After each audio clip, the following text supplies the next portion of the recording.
Hello church knowing the life YouTube ఛానల్కి స్వాగతం. ఈరోజు నేను మీకు చాలా అందమైనటువంటి బైబిల్ని చూపిస్తానండి. ఇది ఎంత బాగుంటుందంటే ఇప్పటిదాకా మీరు లైఫ్ అప్లికేషన్ స్టడీ బైబిల్ గురించి వినుంటారు. అండ్ ఒక మంచి స్టడీ బైబిల్ మనల్ని ఆ యొక్క ప్రాంతానికి తీసుకువెళ్ళి ఆ యొక్క పరిస్థితులను అర్థం చేయించేలాగా చేసి ఆ యొక్క టెక్స్ట్ని అర్థం చేయించేలా చేస్తే బాగుంటుందని మీరు కోరుకుంటూ ఉంటారు కదా. అటువంటి స్టడీ బైబిల్ని ఈరోజు నేను మీకు పరిచయం చేస్తాను. It is a used study Bible. నేను కొన్నదే యూజ్డ్ స్టడీ బైబిల్ అనమాట. కాబట్టి వాళ్ళు ఎవరు వాడారో తెలియదు కానీ మొత్తానికి కొన్ని కాగితాలు అయితే చింపేశారు. 1, 2, 3 ఇవి కూడా చినిగిపోయినాయి. బట్ మీకు అర్థమవుతుంది అనుకుంటా. ఇది ఓపెన్ చేయగానే మనకి మంచి టైం లైన్ అనేది ఓపెన్ అవుతుంది. ఆ టైం లైన్లో తోటి ఏ పుస్తకం ఎప్పుడెప్పుడు రాయబడ్డదా అని ఇక్కడ వీళ్ళు ఒక టైం లైన్ ఇవ్వడం జరిగింది. అంత మాత్రమే కాదు, ఇక్కడ కింద మనం చూసుకున్నట్లయితే సెక్యులర్ ప్రపంచంలో హిస్టరీ ఎలా నడిచింది అనే విషయాన్ని కూడా వీళ్ళు చెప్తున్నారనమాట. సో పుస్తకాలు ఎప్పుడెప్పుడు రాయబడ్డాయి, ఆ రాయబడుతున్నప్పుడు ఆ యొక్క పుస్తకాల్లో ఏ సంఘటనలు ఉన్నాయి బైబిల్లో అన్న విషయాన్ని ఎక్కడిస్తూ అదే కాలమానంలో సెక్యులర్గా ఏమేమి జరిగినాయి అన్న విషయాన్ని కూడా కింద ఇస్తున్నారనమాట. సో ఇలా బ్యూటిఫుల్ టైం లైన్ ఇక్కడ మనకి ఇవ్వడంతో ఏ పుస్తకం ఎప్పుడు రాయబడింది అనే విషయాల మీద మనకంటూ ఒక అవగాహన వస్తుంది. ఆ తర్వాత ఓల్డ్ టెస్ట్మెంట్కి సంబంధించి ఒక మంచి ఇంట్రడక్షన్ ఇవ్వడం జరిగింది. మీరు చూస్తే మొత్తం పాత నిబంధనకు సంబంధించి ఒక మంచి ఇంట్రడక్షన్ ఇక్కడ వీళ్ళు ఇవ్వడం జరుగుతుందన్నమాట. చూసారా ఎంత మంచి మ్యాప్స్ ఉన్నాయో. ఇది బ్యూటిఫుల్ బైబిల్ అని నేను ఎందుకు అంటున్నానో మీరు ఇలా ముందుకు వెళ్తే తెలుస్తూ ఉంటుందన్నమాట. చాలా మంచి బొమ్మలు వేస్తూ చాలా అద్భుతంగా వీళ్ళు దీన్ని తీర్చిదిద్దారనమాట. So New Living Translation Illustrated Study Bible అని అంటారు అనమాట దీన్ని. సో ఇక్కడ మీరు చూస్తున్నట్లయితే ఆయా ప్రపంచంలో పరిస్థితులు ఎలాగున్నాయి అన్న విషయాల మీద కూడా కొంచెం అవగాహన కల్పించే ప్రయత్నం చేస్తున్నారు. సో పేగన్ వరల్డ్ వ్యూ, అన్య ఆచారాలు, అన్య వరల్డ్ వ్యూ ఎలాగుంది, దృక్కోణం ఎలాగుంది, ఏన్షియన్ నియర్ ఈస్ట్ అనే విషయాలు చెప్తూ monotheistic world view of the Old Testament, పాత నిబంధన గ్రంథంలో ఉన్నటువంటి ఏకేశ్వర ఉపాసన ఎలాగుంది అన్న విషయాన్ని ఇక్కడ వీళ్ళు ఎక్స్ప్లెయిన్ చేస్తున్నారనమాట. తర్వాత బిబ్లికల్ ఆర్కియాలజీకి సంబంధించినటువంటి ఇన్ఫర్మేషన్ కూడా ఇక్కడ వీళ్ళు ఇవ్వడం జరిగింది. సో ఇందులో మనం కొంచెం ఆర్కియాలజీ విషయాలు కూడా టచ్ చేయడం మనం ఈ స్టడీ బైబిల్లో చూస్తూ ఉంటాం అనమాట. తర్వాత ఓల్డ్ టెస్ట్మెంట్ ఆర్కియాలజీకి సంబంధించిన విషయాలు కూడా ఇక్కడ వీళ్ళు ఇవ్వడం జరిగింది. మీరు గమనిస్తున్నట్లయితే మనం ఇంతకుముందు ఆర్కియాలజీకి సంబంధించిన స్టడీ బైబిల్స్కి సంబంధించిన విషయాలు మనం స్టడీ చేసాం. సో ఆ ఓల్డ్ టెస్ట్మెంట్ టైం పీరియడ్లో, ఏన్షియన్ నియర్ ఈస్ట్ టైం పీరియడ్లో ఉన్నటువంటి టెక్స్టుల గురించి ఇక్కడ వీళ్ళు ఇవ్వడం జరిగింది. తర్వాత పంచకాండాల్లోకి వచ్చేస్తాం. పంచకాండాలకు సంబంధించినటువంటి ఇన్ఫర్మేషన్ కూడా ఇక్కడ వీళ్ళు ఇవ్వడం జరిగింది అనమాట. మీరు చూడండి ఎంత బ్యూటిఫుల్గా వీళ్ళు బొమ్మలు వేస్తూ ఉన్నారో. ఇక్కడ చూస్తుంటే జెనసిస్కి సంబంధించి, ఆది కాండానికి సంబంధించి కొన్ని బొమ్మలు ఇచ్చారు. అలాగే ఇక్కడ మనం చూసుకున్నట్లయితే ఇంకొన్ని ఎక్సోడస్కి సంబంధించి అంటే నిర్గమాకాండానికి సంబంధించినటువంటి విషయాలు కూడా ఇచ్చారు. తర్వాత దీన్ని ఎలా ఇంటర్ప్రిట్ చేయాలనే విషయాలు కూడా ఇవ్వడం జరిగిందనమాట. సో పంచకాండాల్ని ఇంటర్ప్రిట్ చేయడం అనేది ఒక కొత్త స్టైల్. ఎందుకంటే లైక్ జెనసిస్ 1 నుంచి 11 వరకు ఒక రకమైనటువంటి జానరాలో ఉన్నట్లయితే ఆ తర్వాత మళ్ళీ ఇంకో రకమైన జానరా ఉంటుంది. సో ఆ సెట్టింగ్ అనేది ఇంటర్ప్రిటేషన్ ఎలా చేయాలనే విషయాన్ని డిసైడ్ చేస్తుంది అనమాట. సో చాలాసార్లు మనం ఏమనుకుంటామంటే భూమి ఎలాగా పుట్టిందో మొదలుపెట్టి అక్కడి నుంచి చరిత్రను దేవుడు రాస్తున్నాడేమో అనుకుంటాం. బట్ అదొక థియలాజికల్ మెసేజ్ మోషే వరకు, అది సైన్స్ మెసేజ్ కాదు.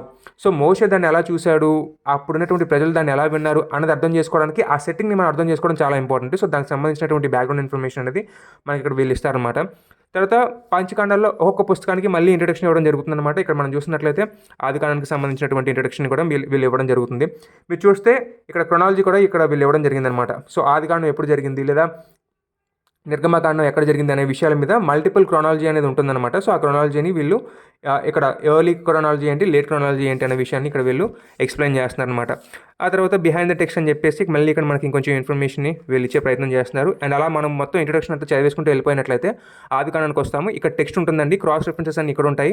ఈ కింద టెక్స్ట్కి సంబంధించిన ఎక్స్ప్లెనేషన్ అనేది మనకు కనిపిస్తూ ఉంటుందన్నమాట. సో ఇందులో మధ్యలో కొన్ని ఆర్టికల్స్ని కూడా పొందుపరుస్తారు. అవి కూడా మీకు చూపిస్తాను. ఓపెన్ చేయగానే మనకి క్రియేషన్కి సంబంధించినటువంటి మ్యాటర్ ఇచ్చారు. తర్వాత దానికి సంబంధించినటువంటి బొమ్మ కూడా ఇచ్చారనమాట. ఇక్కడ నేను చెప్తున్నాను ఇది ఇల్లస్ట్రేటెడ్ స్టడీ బైబిల్ ఎక్కడ షైన్ అవుతుందో అనేది మనకి ఇక్కడ అర్థమైపోతుంది అనమాట. సో చాలా మంచి బొమ్మలు ఇక్కడ వీళ్ళు వేస్తూ మనల్ని ఆ యొక్క ప్రపంచంలో ఆ యొక్క బైబిల్లో ఇన్వాల్వ్ అయ్యేలాగా చేస్తుంటారనమాట. సో హ్యూమన్ సెక్షువాలిటీకి సంబంధించిన ఒక ఆర్టికల్ని ఇక్కడ వీళ్ళు రాయడం జరిగింది. అలాగే ఈడెన్ గార్డెన్ ఎక్కడుంది అనే విషయాల మీద మళ్ళీ ఒక చిన్న బొమ్మ కూడా ఇక్కడ ఒక మ్యాప్ని వాళ్ళు ఇవ్వడం జరిగింది. అండ్ ఈ యొక్క నోట్స్ కూడా చాలా క్వాలిటీ నోట్స్ అండి. తర్వాత మళ్ళీ ఇక్కడికి వెళ్ళినట్లయితే బిబ్లికల్ మ్యారేజ్కి సంబంధించినటువంటి ఆర్టికల్ ఇవ్వడం జరిగింది. తర్వాత ఆడమ్ అండ్ ఈవ్, ఆదాము హవ్వను గురించినటువంటి విషయాలు ఇవ్వడం జరిగిందనమాట. చూస్తే ఎంత మంచిగా బొమ్మలు ఉన్నాయో మీకు కనిపిస్తూ ఉంటుంది. తర్వాత పతనాన్ని గురించి ఇక్కడ వీళ్ళు రాయడం జరిగింది. ఇలా మనం ముందుకెళ్తున్నట్లయితే నేను ఇంకో విషయాన్ని మీకు చూపిద్దాం అనుకుంటున్నాను. ప్లేగ్స్కి సంబంధించి మీరు చూసినట్లయితే 10 తెగుళ్ళు ఉంటాయి కదా. ఆ 10 తెగుళ్ళలో చాలా మటుకు ఐగుప్తు దేవతల్ని టార్గెట్ చేస్తూ ఇచ్చినటువంటి తెగుళ్ళు అనమాట.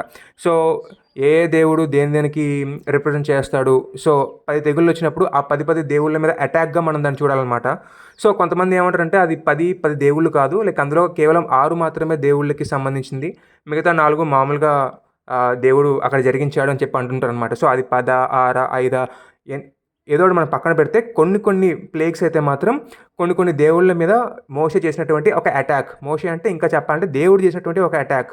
సో ఐగుప్తులో మీరు మీ దేవుళ్ళని మీరు నమ్ముకుంటూ మీరు ఇక్కడంతా వికృతంగా బిహేవ్ చేస్తున్నారు కదా, మాకెవరు లేరు, మమ్మల్ని ఎవరు తట్టుకుంటారు, మాకెవరు ఎదురొస్తారు అని మీరు అంత పొగరుగా ఉంటున్నారు కదా, సో ఆ దేవుళ్ళకే బలం లేదు, కావాలంటే చూడండి అని మోషే ద్వారా దేవుడు ఆ దేవుళ్ళ మీద యుద్ధం చేస్తూ ఆ దేవుళ్ళ యొక్క పతనాన్ని అక్కడ ఉన్నటువంటి ఐగుప్తు ప్రజలకి చూపించడమే ఈ 10 తెగుళ్ళు అనమాట. సో ఆ కాంటెక్స్ట్ మనకి ఇక్కడ అర్థమవుతుందన్నమాట. సో ఇందాక నేను చెప్పినట్టు మళ్ళీ 10 తెగుల్లో 10 ఇతర దేవుళ్ళ మీదకి రిప్రజెంట్ చేస్తున్నాయా లేదంటే కేవలం కొన్ని మాత్రమే అన్నది మళ్ళీ డిబేటబుల్ క్వశ్చన్ అనమాట. సో ఇక్కడ మీరు చూసినట్లయితే చూడండి ఎంత బాగా బ్యూటిఫుల్గా వీళ్ళు ఇక్కడ బొమ్మలు వేస్తూ మోషేకి సంబంధించినటువంటి విషయాన్ని ఇక్కడ ఇవ్వడం మీరు జరిగిందో చూడండి. సో ఇలా చాలా బ్యూటిఫుల్గా ఉంటుందండి స్టడీ బైబిల్. మీకు ఇంకా నేను ప్రోవర్బ్స్ కూడా చూపిద్దాము అని నేను అనుకుంటున్నాను. చూసారా క్రానికల్స్కి సంబంధించి ట్రస్టింగ్ ఇన్ హ్యూమన్ స్ట్రెంత్ అని చెప్పి ఏదో ఒకటి మనకి ఆర్టికల్ ఇక్కడ ఉంటూనే ఉందన్నమాట. సో సామ్స్లో ఎలా ఉందో మనం చూద్దాము. సో